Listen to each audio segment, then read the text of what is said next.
punking you. I'm not. There he goes. See, I'd help if I can.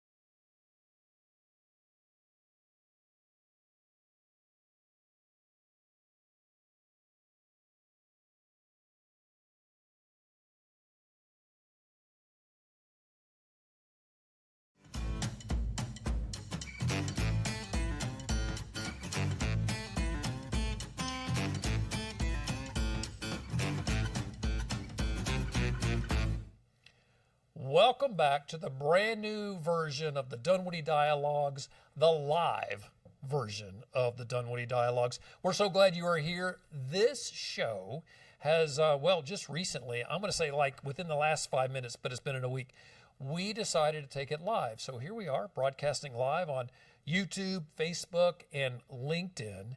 And I mentioned this the first time we did this. Be patient with us. If things aren't perfect, we're figuring this out. We're getting our broadcast legs down, and just want you to be patient, but stay with us. The shows are still great. The interviews are fantastic. And I've also figured out where to look, because the last show I wasn't sure which camera I should be paying attention to. This show is produced by Discover Dunwoody, and I am your host, Mark Galvin. Thrilled to be with you. We always, and we've have over 80 shows out there. We have great people that we've interviewed over the years. So go check out our channel. Go right on YouTube. You can find the podcast channel on YouTube and see all our past interviews. Recently, we sat down with Brooke McLean, who is the CEO of Market Wake, which is a brand new marketing firm, new to Dunwoody. She shared all the great things on, well, really what she said is why she picked Dunwoody to host her company. So great interview. She's fantastic. Love for you to go check that out. For today's live broadcast, I'm really thrilled. We have a great guest with us today, and our guest is Rob Price, who is Dunwoody City Councilmember, council person. What do people say these days? Council member of the city council. And do people refer to you as Mr. Councilman? No, actually, I usually just encourage people to call me by my first name. Yes, Rob. I try to keep it pretty friendly, but councilman or council member is fine. Yeah, I think about that. Whenever time I see you see somebody interviewed who's in Congress, they say, Mr. Chairperson or Chairman or something like that. So maybe I'll refer to you through this whole interview as Council Member Rob. Or just Rob. I mean, unlike at the federal level, this is local. We're your neighbors, right? I mean, we're friends. Yeah. I mean, so it's not quite the same level of formality. Okay, all right. Okay. You refusing the honorarium? I just think it's not necessary. I love that. Well, that's I appreciate great. the offer. Well, you bet. Well, so some quick notes about Rob is that he was elected to our city council in 2021. And before that, you spent 4 years on the Dunwoody Planning Commission. Mm-hmm. What does the Planning Commission do? So when someone, a business, for example, wants to do something that's currently not allowed by zoning, okay, they can apply for like a special land use permit, a SLUP. That's one example. There are other things, and before the city council reviews it, a citizen board called the Planning Commission reviews it, and they make a recommendation to the city council. So it could be zoning changes, it could be changes to city ordinances. It's basically an extra layer of citizen input and review, because those meetings are public, so people can come and listen and speak at those as well if they have opinions. And it just gives some extra information and extra input to the city council before they make a decision on something. So interesting. That is great practice before joining city council, because you get a good sense of those, and a big part of what you do in city council is to determine, should we make these changes in the city. That gives you a good sense of all of those requests and needs of the city. Yeah, yeah. It was good. It was definitely good practice and good training, and not just planning commission. All the boards in the city really have some really fantastic people volunteering their time, and they truly are volunteering their time. I mean, so it's not a paid role. No. I got there's a little thank you dinner, typically in the fall, if you remember the board. Nice. At McKendrick's? No, it was at I'm drawing a blank on the location now. It's the Maggiano's. Okay, still in the city. That's all that Yeah. matters. Oh yeah. Oh, of course in the city. We love that. Yeah. All right, good. Yeah. So, it was a nice opportunity to kind of get more involved with the city and kind of learn what was going on and share my thoughts and hopefully some good insight. I love that. Well, that's cool.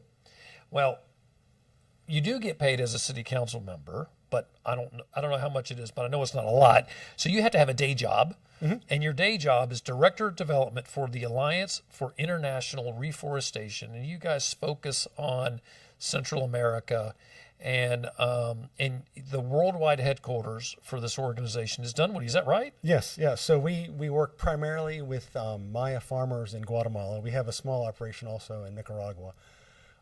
And our U.S. headquarters is at the UPS store next to Farm Burger in the Georgetown Shopping Center. We have literally a mailbox. All of our staff, all of our physical resources are on site working with the people we work with. So we've got a couple of buildings. We've got about a dozen staff in Guatemala and a couple of people in Nicaragua. Okay.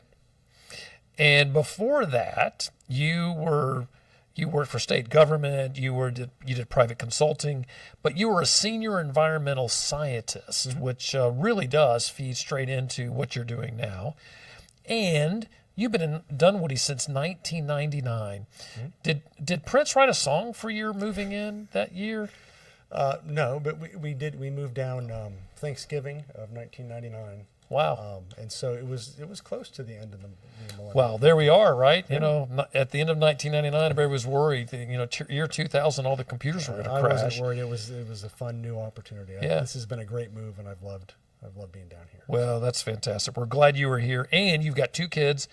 Both went to through DeKalb schools. You have one of your children is at UGA. I think they call them just students now. When they're in college, they're no longer called children. Isn't that, what do they, there's a name for that, student athletes, student, I don't know. She's an adult. I mean, yeah. My oldest just finished her freshman year. So there's still connections and ties, but she's spreading her wings and that's great becoming stuff. her own person. So one of the best things that happens when you have a child that goes to college, you're informed by the school that your kids are adults, so they have to give you the grades. The school doesn't send you the grades anymore, and that's always a fun juxtaposition. That's when you know your kids really are stepping out.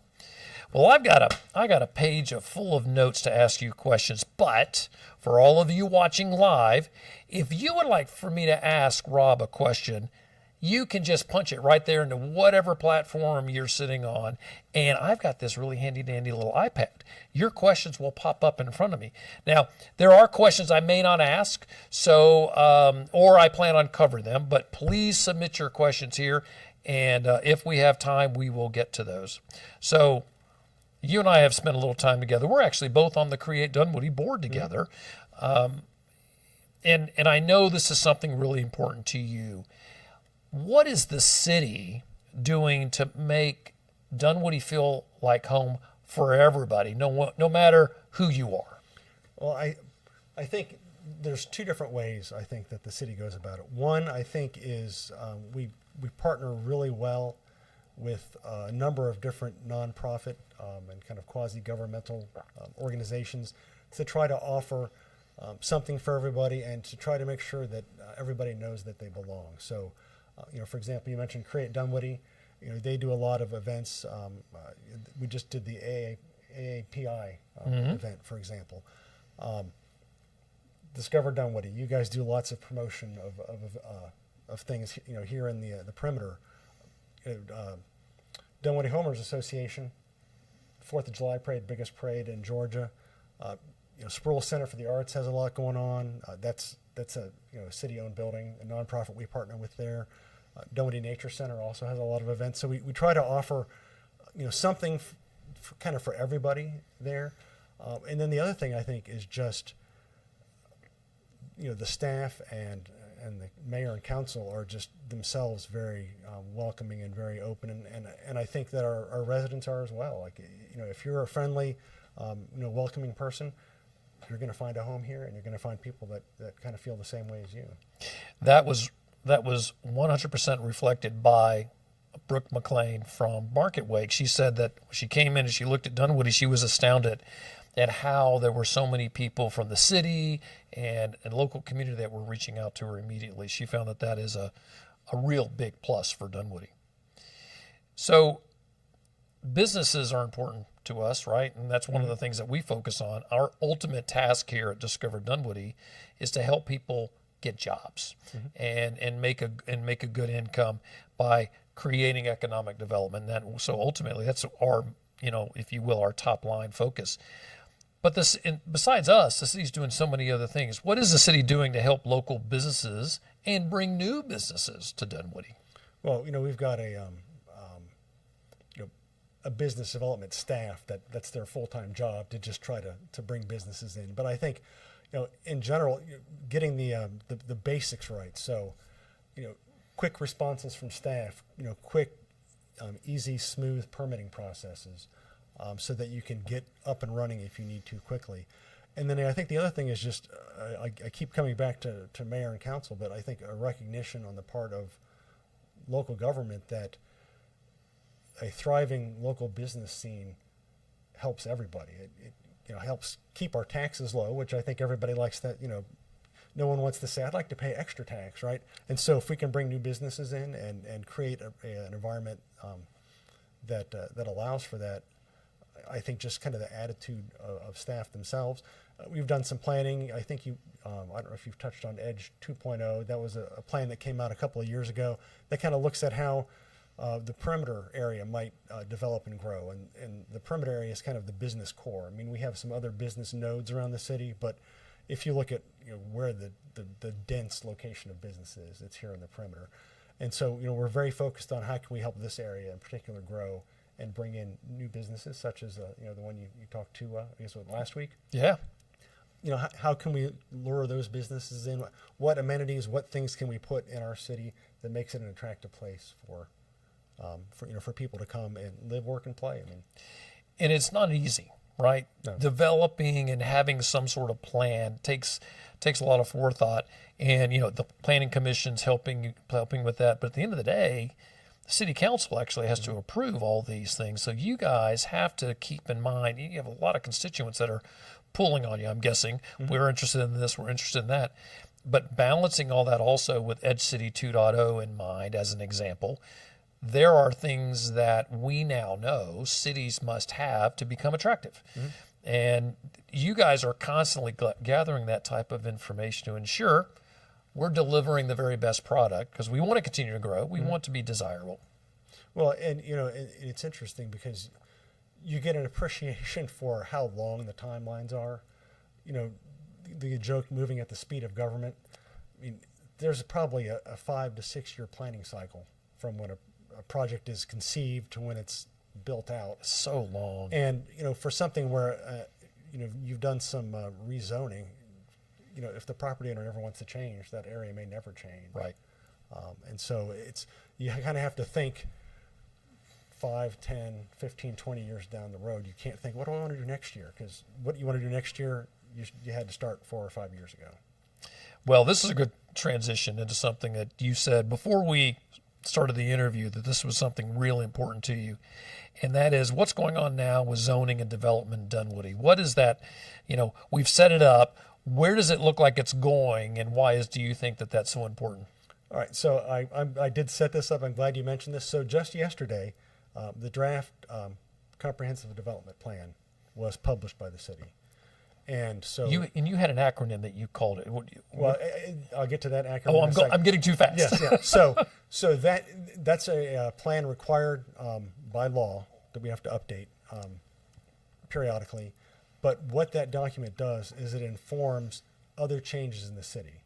So once that document is finalized, that's going to guide what's called a UDO, or Unified Development Ordinance. Okay. So the city is going to basically clean up and update its zoning based on input from that document and based on input during update, the actual process of updating the ordinances. How So often is this updated? we usually do them every 10 years. Okay. So it's not often, but you have to think. This is kind of the first big update in terms of our zoning, because we've got a lot of historic DeKalb zoning in the city. And then we've got, for example, the village has an overlay that's got Sure. some unique zoning.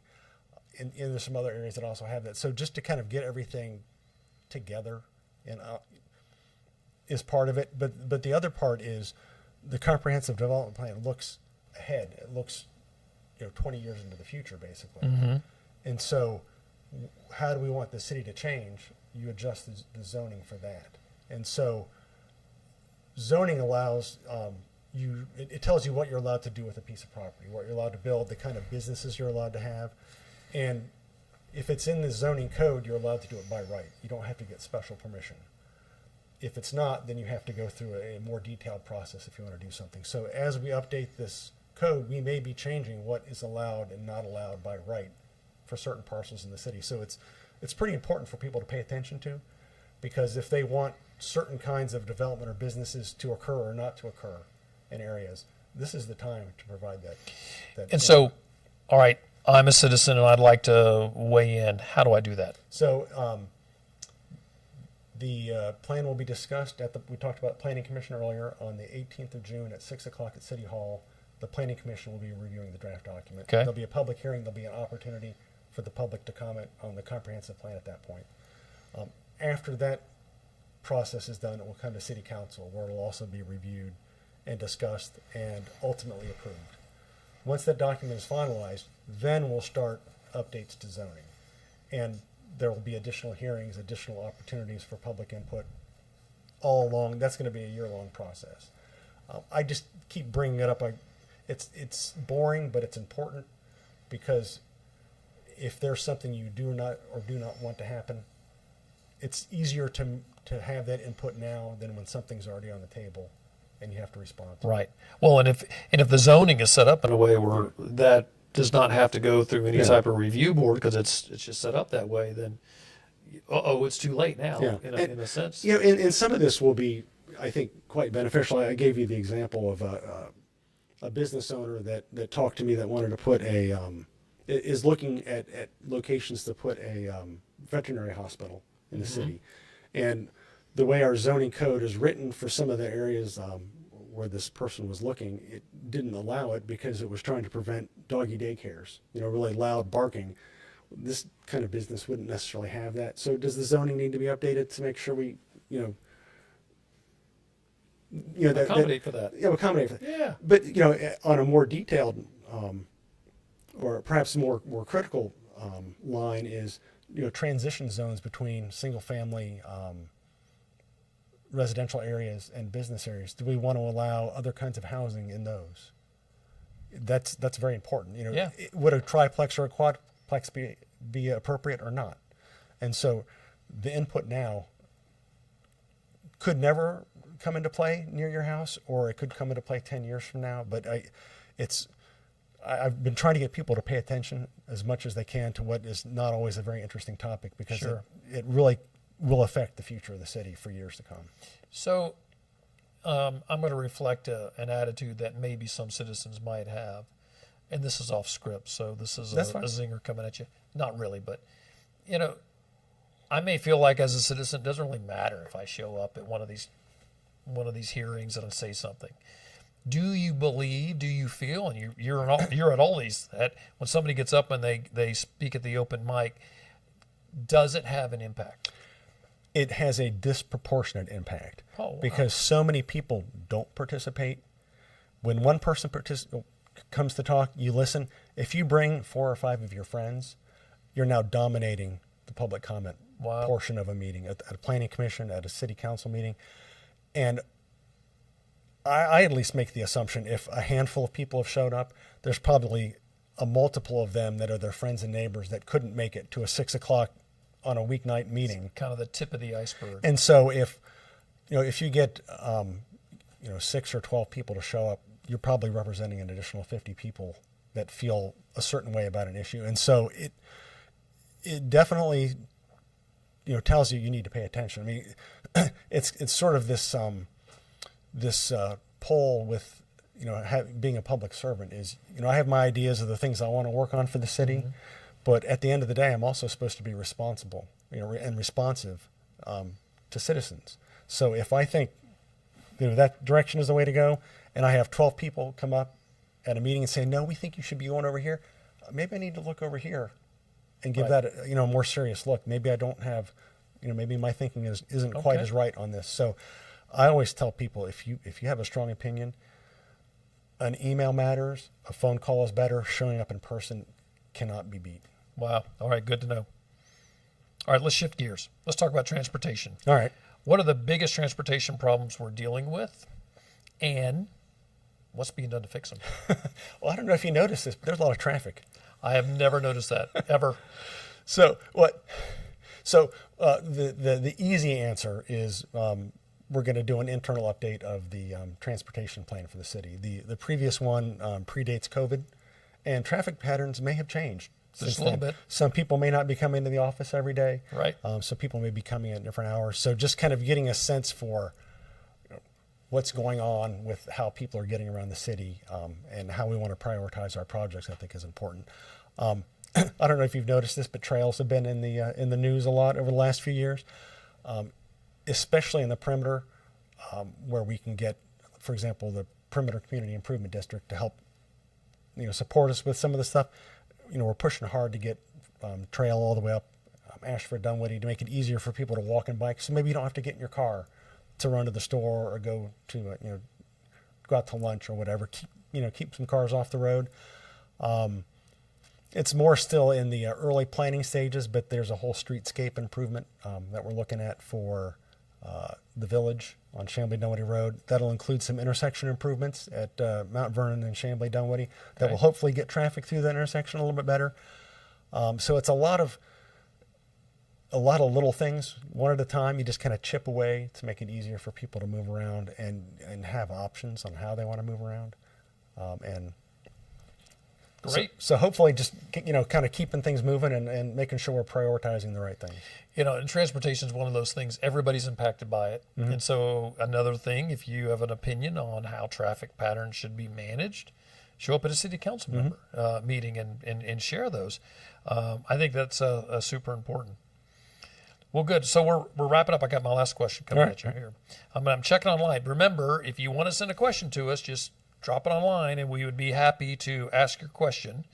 But the question I have is, so what do you think are the biggest things Dunwoody residents and business owners should know about paying attention, or what should they be paying attention to right now? Well, I mentioned the comprehensive plan and updates to the zoning ordinances, especially for businesses. Absolutely. Pay attention to that, especially if you're looking to expand or come into the city. It's worth kind of knowing what changes is the city thinking about doing to what they allow and don't allow in certain areas. In terms of, sorry, give me the question. Yeah, my brain absolutely. slipped off. No, it's all good. So what are the biggest things Dunwoody residents and business owners should know about or be paying attention to? Beyond just the basics of zoning and planning, I think just take a look around at kind of what I think the city has changed quite a bit in the last few years. We've got a lot more art up. Do you like that? I like it. I think it gives us kind of a unique identity. Take a look at kind of what's going on with public safety. We've got some really cool things going on there. We've got a real-time crime center that can really help tie in our command with our officers better. We've got a drone we just approved, which is so cool. Which should help, especially like 285 with accidents and responses like that. So there's a lot of little pieces of things going on. We've got some sustainability stuff that we're trying to move along, and that we've been doing that can make the city just a little bit greener and healthier. So I don't know if I really answered that question, or I No, just that's kind of spun around a little bit. There's a lot of balls in the air, a lot of things that just kind of get moved small increments at a time, and then you look back and you realize how far you've come. And I think, yeah, an incremental change is a lot of change these days. Speaking of change, you are running for re-election. Is that right? So in November, you're on the ballot? Yes. And how many times can you hold your seat? Are we term limited in Dunwoody? Council is not term limited. Okay, the mayor is limited to 2 terms. So, Gotcha, good. I know Lynn is well loved by most of the city, and she's got about 3 years left. So all right, good. She's in her 2nd term now, but council can. You're rerunning now, so and this will be for your 2nd term. Yeah. Well, we wish you well. Yep. I know on the first time Rob ran, it was so stressful he lost 40 pounds. No, it wasn't that many. I lost 6 pounds knocking on doors, just walking. But good, right? So I told him he should knock on doors just to lose those 6 pounds again. That'd be good. But it wouldn't hurt. But we hope you do well in this next election. You have been a good friend of Discover Dunwoody. We engage with the city frequently because we have to be aligned with the city. We will need to make sure that we're promoting the things that are important to the city as much as you guys are sort of, you're driving the ship and we're passengers. So we have to know, hey, dinner's being served. That's what we do, by the way. Hey, go upstairs, they're having dinner. We just need to make sure that we're on the same page. And it's good to be aligned and know you guys well. So, and especially coming in and spending some time with us today. I love that. Well, I appreciate it. I think it's, I appreciate the invitation. And I think it's just useful to as you mentioned, a lot of people don't necessarily pay attention. So it's nice to do just a little bit of outreach just to let people know what's kind of going on in their city, I think, sometimes, and give them different avenues. We've got a great communications department. I think they do a great job there. But I think, the more different avenues you have for people to kind of learn about what's going on and hear about what's going on, it helps. Absolutely, 100%. All right, if somebody out there has a question, they want to reach out to you, how can they find you? Easiest way is probably by email, rob.price@dunwoodyga.gov, or you can go on the city's website and go to the mayor and council page, and there's just a little button you can click, and it'll bring up a box, and you can send an email right to us. That's fantastic. Well, Rob, we appreciate you being here with us. I think I'll start calling you the Honorable Mr. Rob Price in the future. But no, seriously, thank you for spending some time with us today. Thank you. I appreciate it. Everybody needs to know their council people and the work that you guys do, and it's tiresome. I know, some of those meetings run really late, and something else that you should know, he's at everything. Every time we go to a ribbon cutting, he's there. So you are definitely plugged into the city, and we're lucky that we have someone who can be as engaged as you are. Well, I think part of the role for me is you have to be a little bit of a cheerleader for your city, and so I think just by trying to show up to as much as I can, I do that. And then I wouldn't have run if I didn't enjoy it. So I'm kind of a policy geek. I love the machinations of how government works and trying to get things done and trying to help people. So. Well, we're glad you're there, 100%. Well, thanks for being here. Thank you. And then thanks for all of you for watching. I'm Mark Galvin, your host, and this show is produced by Discover Dunwoody. Our director and producer is Madison Holtz, and I want to give a shout out, even though he's on vacation this week, to Ben Taylor. He's our summer intern. He made this live broadcasting possible by plugging in some things that we just didn't have time to do, so we appreciate him. We all love to share every single time. Get your Dunwoody sticker. Rob, do you have a Dunwoody sticker? I have a Dunwoody sticker on my car, and I had someone ask me one time, did you get that because you're on council? And I said, no, I got that because I know somebody at Discover Dunwoody said they hand them out everywhere. They hand them out at the 4th of July parade. That's right. We will do it again. Yep.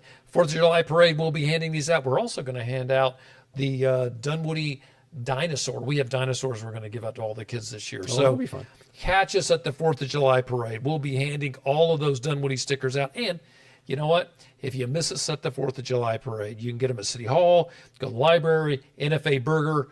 Billy Kramer loves getting a stack of our Dunwoody stickers. You can get those there. And if you're a business in Dunwoody and you would like to hand these out, you let us know. we will make sure we put a stack of them in your hands. All you got to know, nobody's charging for these. So if you want one, just track us down. We'll give them to you for free. We always love that you're here. You can find more about Discover Dunwoody and learn about all the brand new restaurants that are opening by going to all of our social media. Our handle is @DiscoverDunwoody, and our website is discoverdunwoody.com. Hey, Rob, we just launched a brand new website. No joke. Last Friday, brand new website. Go check it out. I will. We are doing a better job of serving the community with this new website. The search function on the website is top notch, so definitely go check that out. Well, we're at the end of the show. Rob, thanks for being here. Thank Appreciate you. your time. Appreciate it. It's good to see you. And to all of you, thank you for watching. And now, come Discover Dunwoody.